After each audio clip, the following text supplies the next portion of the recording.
도널드 트럼프 대통령의 전반기 국정 2년을 심판하고 또 향후 2년의 미 의회 지형을 결정하게 될 미국 중간선거가 오늘 치러집니다.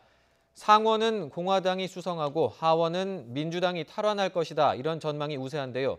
20년 만에 연방 하원 입성을 노리는 한국계 후보도 있어서 관심이 더 쏠리고 있습니다. 국제부 연결하겠습니다. 이종수 기자. 네, 국제부입니다.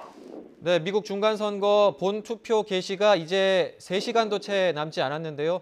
이번 선거 어떤 선거인지 정리를 먼저 해주시죠. 예, 글자 그대로 대통령 선거사의 중간 2년차에 치러지는 선거입니다. 임기가 2년인 연방 하원의원은 435명 전원을 뽑고요. 임기 6년인 상원의원은 3분의 1을 뽑는데 이번에 35명을 선출합니다. 또 미국 50개 주 가운데 36개 주의 지사도 새로 뽑는 대형 선거입니다. 미국 동부 시간으로 6일 새벽 5시, 우리 시각으로는 저녁 7시 동부 버먼트주를 시작으로 시차에 따라 투표가 진행되는데요. 우리 시각으로 내일 오후 1시 하와이에서 마지막 투표가 종료가 됩니다. 중간 선거는 연방의원과 주지사를 뽑는 선거지만 대통령의 집권 전반 2년을 평가하는 성격이 강해서요. 차기 대선 구도에도 큰 영향을 미칩니다. 트럼프 대통령이 몇 주에 걸쳐서 거의 본인의 대선 당시 수준으로 유세에 올인한 것도 이러한 이유 때문입니다. 네, 이번 선거 결과가 앞으로 미 국내외에 적잖은 영향을 미칠 텐데요. 최종 판세는 어떻습니까? 예, 상원은 현재 다수당인 공화당이 수성할 것이란 전망이 많습니다.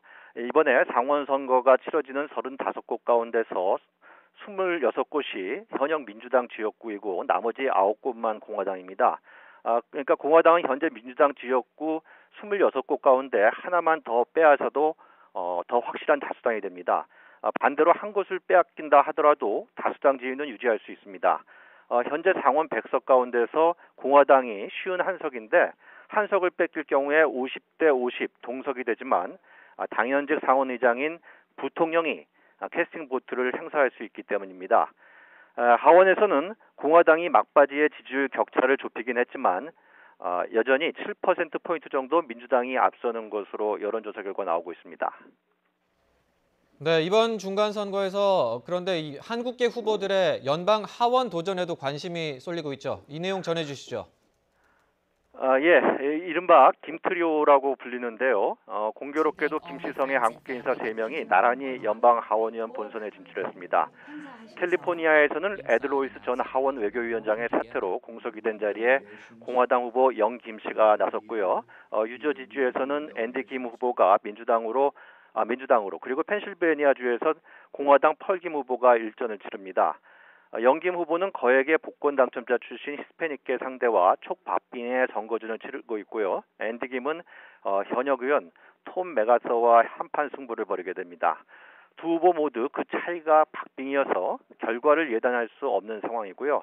검사 출신의 펄 김은 워낙 큰 차이로 뒤져 있어서 당선 가능성이 그리 높지는 않은 상황입니다.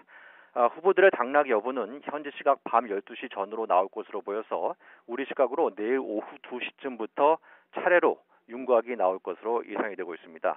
지금까지 국제부에서 전해드렸습니다.